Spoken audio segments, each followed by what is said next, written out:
Olá, meus queridos, paz e graça a todos. Nós que estamos em Cristo Jesus, temos a maior vitória que o ser humano pode alcançar nessa terra, ainda em vida nessa terra. Eu me refiro à salvação, à eternidade com Deus, a vida eterna, passar toda a eternidade com Deus em um corpo de glória, em um corpo apto para conviver com Jesus, com Deus Pai, com os anjos e herdar o reino dos céus. É uma promessa que já tem aspecto presente. A Bíblia diz que nós temos a salvação. Não iremos ter, temos. A Bíblia diz que somos salvos em Cristo. Mas também há um aspecto futuro nessa promessa, pois o reino de Cristo ele se consumará ainda. Ele ainda terá cumprimentos futuros. Mas, enquanto isso, temos a assistência imediata do Espírito Santo de Deus aqui nessa terra.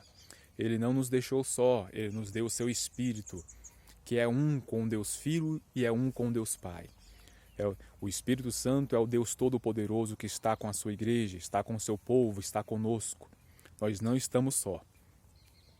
E Ele está conosco para nos alegrar, alimentar a nossa fé, a nossa esperança, nos restaurar, nos dar uma direção, não nos deixar voltar para trás, não nos deixar parar, não nos deixar fracassar.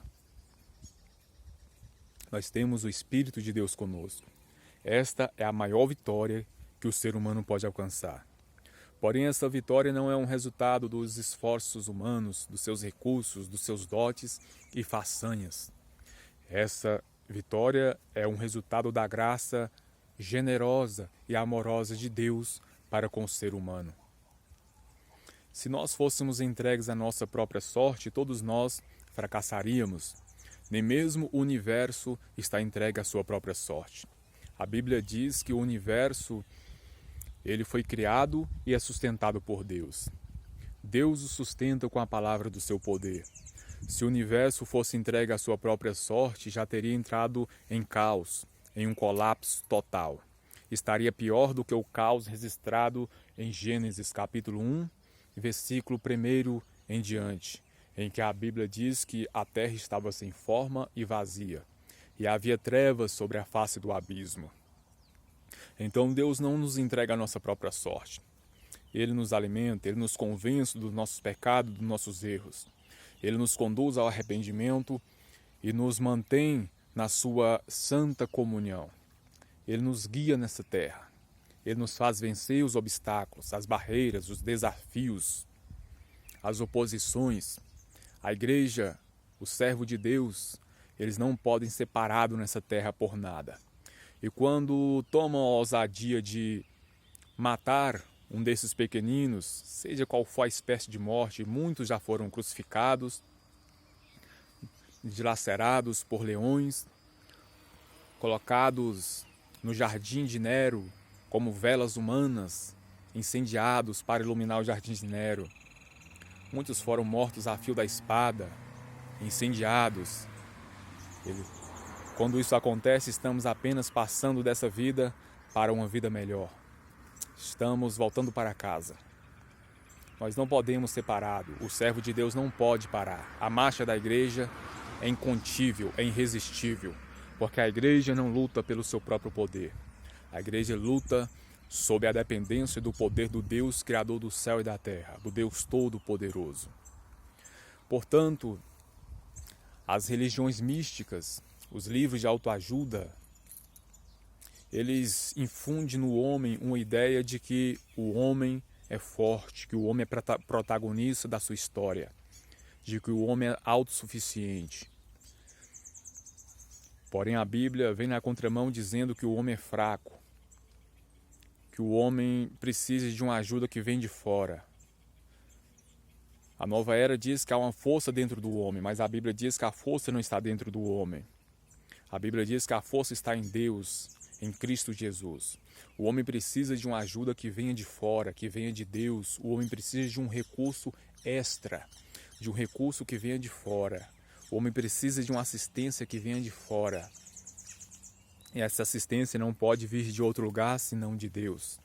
Somente quando o homem reconhecer que ele precisa dessa assistência, de uma assistência que venha de outro lugar, que não de si mesmo, é que Deus entrará com a sua ação. É que Deus atuará na vida do homem, quando o homem buscar em Deus este recurso. Então o homem estará preparado para vencer todo e qualquer obstáculo, todo e qualquer desafio, toda e qualquer crise, seja ela externa ou interna, pois o homem sofre crises consigo mesmo. Muitos são decepcionados consigo mesmo, pois não conseguem superar a sua própria expectativa, que foi alimentada pelo seu público e que ele mesmo deixou essa expectativa ser alimentada por si mesmo. Ele alimentou uma caricatura de si mesmo, uma caricatura que o público impregnou sobre ele. Uma caricatura que seu público pintou e ele alimentou acreditando nisso. E quando ele passa a ter uma crise consigo mesmo, uma crise pessoal, uma crise interna, muitos forçam uma overdose, muitos partem para o suicídio ou coisas dessa natureza. Pois o homem não poderá vencer suas crises a não ser que ele busque uma ajuda de fora, uma ajuda do forte, do terrível, do todo-poderoso. Pois o homem naturalmente ele é fraco. A Bíblia diz que todos pecamos e destituídos estamos da glória de Deus. Todos pecaram. Não há aqui uma exceção, nem mesmo uma leve exceção. Todos estão destituídos da glória de Deus. E precisa da ajuda divina. Somente Deus pode restituir esta glória. E para que isso aconteça, o homem precisa reconhecer que é fraco e buscar em Deus a sua fortaleza, o seu porto seguro. Deus pode fazer da sua vida um verdadeiro baluarte, uma fortaleza intransponível. Mas o homem precisa buscar em Deus, pois apesar das nossas fraquezas, das nossas debilidades, Deus não encolheu o seu braço, Ele não escondeu de nós o seu rosto, Ele não nos condenou. Pelo contrário, Ele deu o seu Filho para morrer por nós na cruz. A Bíblia diz que Ele nos assiste em nossas fraquezas.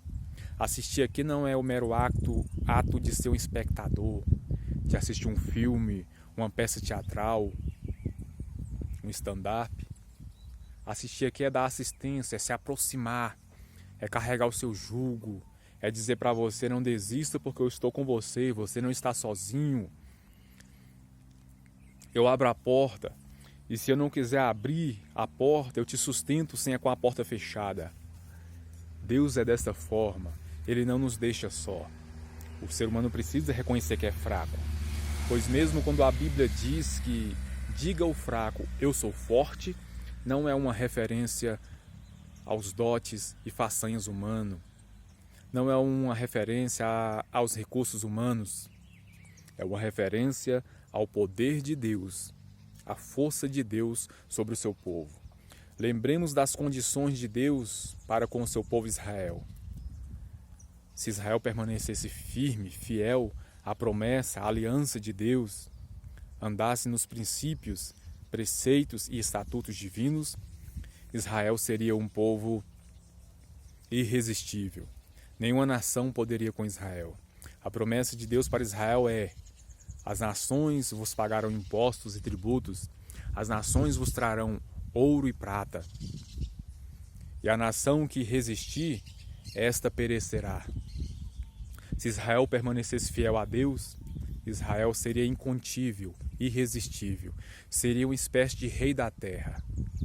Toda e qualquer nação que cruzasse os caminhos de Israel seria atropelada. Mas eu pergunto, isso seria devido à força do povo de Israel? Não. Israel era um povo em pequeno número, era um povo que não tinha tanto poder bélico quanto as demais nações. As nações tinham um poder bélico mais consolidado, eram nações mais numerosas. Mas quando Israel estava aliançado fielmente com o seu grande Jeová, ninguém poderia resistir a Israel. Nenhum inimigo conseguia vencer este povo. Era um povo incontível, irresistível, porque o grande Jeová, o forte, pelejava por Israel. E assim também é conosco. Se o forte pelejar por nós, certamente seremos vitoriosos. Se reconhecermos que precisamos do forte, que nós somos fracos, então Ele pelejará por nós e seremos capazes de vencer toda e qualquer situação, todo e qualquer desafio. Que Deus os abençoe em nome de Jesus.